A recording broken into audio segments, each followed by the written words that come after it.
নমস্কার বন্ধুরা, অদ্রিজেস ব্লগে তোমাদের সকলকে স্বাগত জানাই।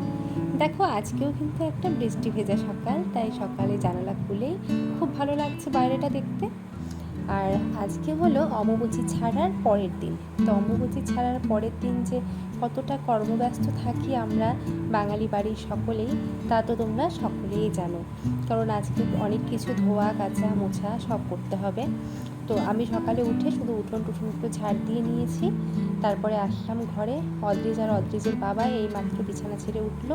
তো একবারে বিছানা তুলে ঘর ঝাড় দিয়ে ঘরটার মুছে তারপরে বেরোবো। রান্নার কাজ আজকে অনেক দেরি আছে, পুজো টুজো করে নিয়ে তারপর করবো। তো চলো বন্ধুরা, তোমরা আজকে ব্লগটা দেখতে থাকো।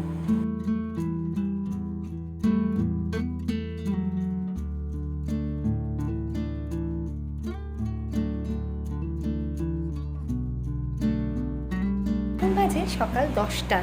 দেখো, সমানে বৃষ্টি হয়ে যাচ্ছে। আজকে একদম বৃষ্টি কমার কোনো নামেই নেই। সেই সকাল থেকে বৃষ্টি হয়ে যাচ্ছে। ওই দেখো, ওই দেখো পুরো একটা ট্রাক্টর চলছে। তো আমার স্নান ধান হয়ে গেছে, ঘর দোর মোছা জামা কাপড় ধোয়া সব হয়ে গেছে বৃষ্টির মধ্যেই।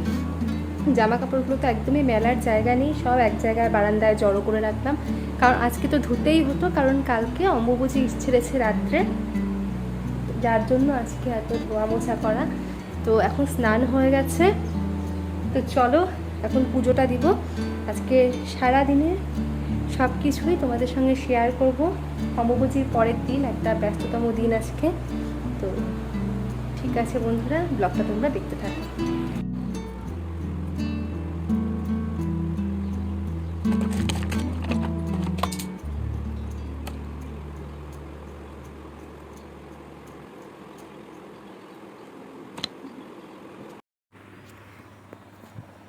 পুজো দেওয়ার জন্য ফলগুলো নিয়ে নিলাম।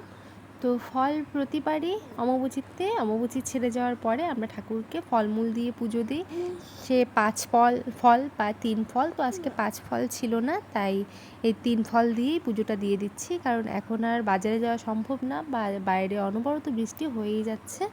তো এই যে দেখো, 4 দিন থেকে পুজো দেওয়া নেই, তাই ঠাকুর ঘরটাও পুরো ধুলোয় ধুলো।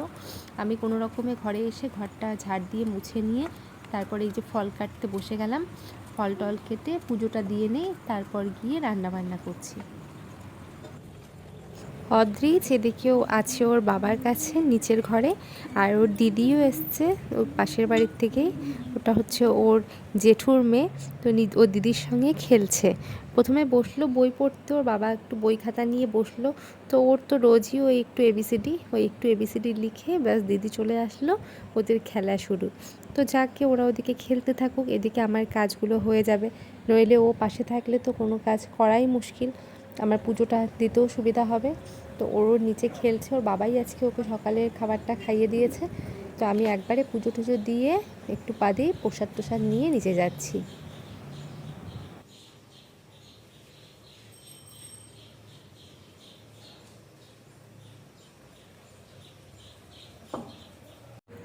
এত দেরি হয়ে গেছে যে একদম বেলা এখন 11টা বাজে। আর 11টার মধ্যে তো অদ্রিজের বাবা, অদ্রিজ, ওদের সবারই খিদে পেয়ে যায়, আমারও খিদে পেয়ে যায়। তাই রান্নাঘরে এসে একেবারে দৌড়ে ঝেপে সব কিছু করে বসিয়ে দিলাম রান্না। ভাতটা আমি আগেই করে রেখেছিলাম। তো এই যে সোয়াবিনের তরকারি রান্না করা শুরু করলাম। আর এদিকে দেখো অদ্রিজ আমার কি কাজ করে দিচ্ছে, দেখো কত হেল্প করে দেয় আমাকে। ও কাঁঠালের বীজগুলো ছিল, ওগুলো আজকে ভাজবো ভেবেছিলাম। তো অদ্রিজই আমাকে বীজগুলো সব ছুলে দিল। তো আমি এদিকে সোয়াবিন তরকারিটা রান্না করছি। দেখো বন্ধুরা, আমি তো সোনাকে কোলে নিয়েই রান্না করছি। এই দেখো, সোনা আমাকে অনেক হেল্প করে দেয় না বাবা? তুমি আমাকে কি কি হেল্প করে দিয়েছো বাবা? হ্যাঁ, কাঁঠালের বীজগুলো ছুলে দিল, তাই না? হ্যাঁ। এখন আমি সোয়াবিনের তরকারি রান্না করব। তারপরে কি করব বলো তো বাবা? তারপরে কি রান্না করবো জানো? হ্যাঁ, বীজগুলো ভাজবো আর মাংস। আমিও খাবো।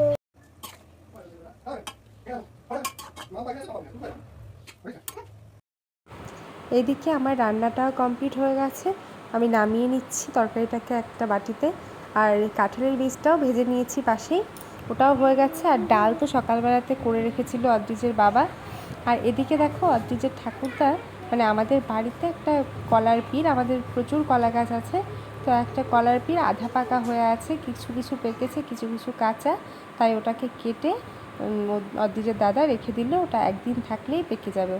অদ্রিজকে এদিকে স্নান করতে বসিয়ে দিয়েছি গামলার জলে, মানে কিছুক্ষণ না খেললে ও উঠবে না, জল খেলতে ভীষণ ভালোবাসে। কি বসো বসো, তুমি বসো, তো বাবা কেটে দিবে এখন, বসো।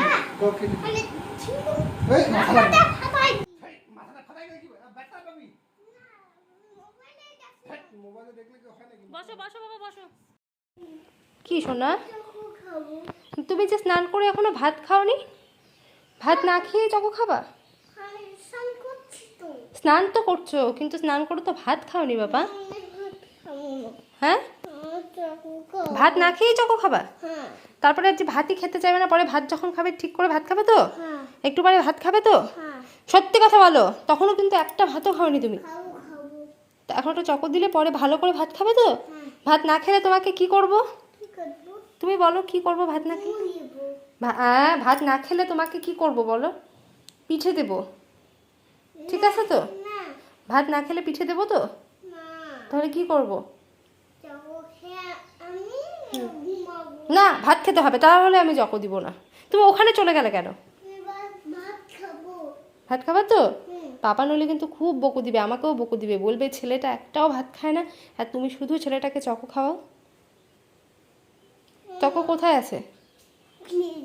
কোথায় আছে? তুমি বার করো তো দেখি। তুমি করো না দেখি, পারো নাকি? তাহলে তুমি জানলে কি করে যে ফ্রিজে আছে? ফ্রিজে নেই, আজকে একটা চকোও নেই ফ্রিজে। এই হাত দেন, এখন হাতে চাপা লাগবে। তুমি সরো সরো সরো সরো সরো সরো সরো সরো সরো সরো সরো সরো। এটা কি বেরোচ্ছে?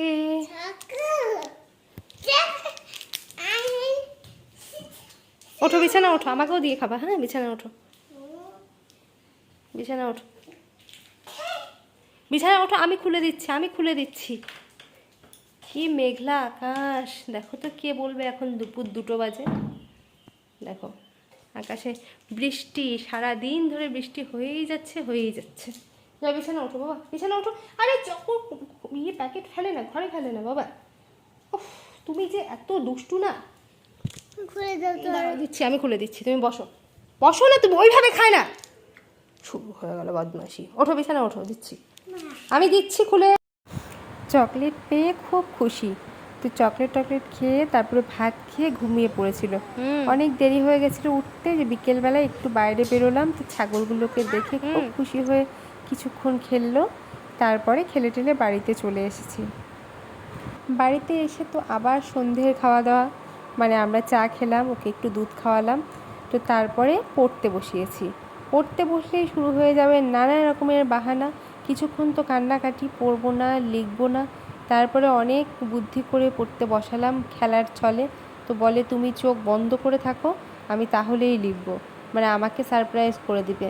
সারাক্ষণ মোবাইলে দেখে বিভিন্ন রিলসগুলোতে, সব তো এগুলো দেখে দেখে ওরও মাথায় এখন এই ধরনের বুদ্ধি, কিভাবে মাকে সারপ্রাইজ দেবে, কি করবে। তো আমি চোখ বন্ধ করে আছি, আর ও লিখছে 1 2, লিখে আমাকে দেখাবে। এইভাবে খেলার ছলে ছাড়া ওকে পড়ানো সম্ভবই না। যে কিছুক্ষণ ধরে তো কাঁদবে কিছুতেই, মানে বসানোটা এত মুশকিল পড়তে, মানে কিছুদিন ধরে স্কুল ছুটি থাকার পর থেকে তো বসাতেই পারছি না। তো আজকে আমি ভেবেই রেখেছি যেভাবেই হোক একটু লেখাতেই হবে, যতটুকু শিখিয়েছিলাম এতদিন ধরে কষ্ট করে সব ভুলে গেছে। তো যাই হোক, দেখো কোনোভাবে একটু সেটু লিখে ব্যাস পড়া শেষ হয়ে গেল। হলো, দেখবো না।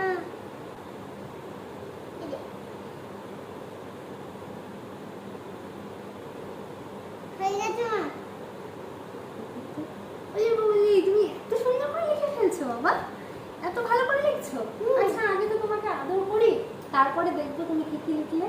সোনাটা সুন্দর করে লিখতে পারি রে, কিন্তু বাবা একটু একটু যে ভুল হলো শোনা, অল্প অল্প ভুল হলো, যে এমনি লেখাটা খুব ভালো হলো, কিন্তু একটু একটু ভুল হয়েছে। দেখো আমি তোমাকে দেখাচ্ছি কোথায় কোথায় ভুল হলো। দেখো তুমি এখানে লিখছো 1 2 3 4 5 6 7 8, তুমি 9 কোথায়? 9 যে লেখনি বাবা, ওটা তো 19 পরে, 8 এর পরে 9, তারপর 10 না। না লিখে তুমি 10 লিখে ফেলছো শোনা, একটু ভুল হলো তাই না? পড়াশুনো শেষ করে তারপরে শুরু হলো খাওয়া দাওয়ার পালা।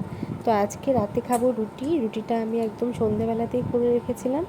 তো ওই রুটিই ছিল। আর রুটির সঙ্গে কি বলো তো, কোনো কিছু তরকারি করা হয়নি। তরকারি দুপুরের যা ছিল তাই। দুপুরে ছিল মাছের ঝোল আর একটু আলুর তরকারি।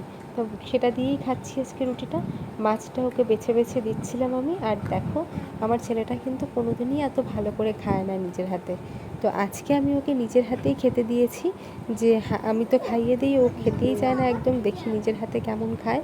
তো দেখি আজকে এত ভালো খেলো, যে কারণে আমি ভিডিওটাও করে রাখতে পেরেছি। কারণ ওর তো খেতে খেতে আবার মোবাইল লাগে, মোবাইলটা ওই দেখতে থাকে, যে কারণে ওর খাওয়ার ভিডিও কোনোদিনই আমি করতে পারি না, তোমাদের দেখাতে পারি না। আজকে মোবাইল ছাড়াও নিজে নিজে এত সুন্দর করে রুটি খাচ্ছিল, দেখে আমারও মনটা ভীষণ ভালো লাগছিল। তাই তোমাদেরকেও দেখালাম। দেখো, ও খুব খুশি, খুব আনন্দে খাচ্ছিল। আর রোজই তো ভাত খাই রাত্রেবেলায়, হঠাৎ আজকে একটু রুটি খেতে মন চাইলো। অ্যাকচুয়ালি অদ্রিজের বাবাই বললো যে আজকে রাতে রুটি করো। তো একটা তরকারি করলে ভালো হতো সঙ্গে, কিন্তু আমার আর ইচ্ছে করছিল না। তো দুপুরের তরকারি দিয়েই চলছে। তো খেতে খেতেই আজকে ব্লগটা শেষ করছি। তো ভিডিওটা যদি ভালো লাগে তো লাইক কমেন্ট শেয়ার করতে ভুলো না। আজকের মতন এই পর্যন্তই, দেখা হচ্ছে আবার কালকে। Good night.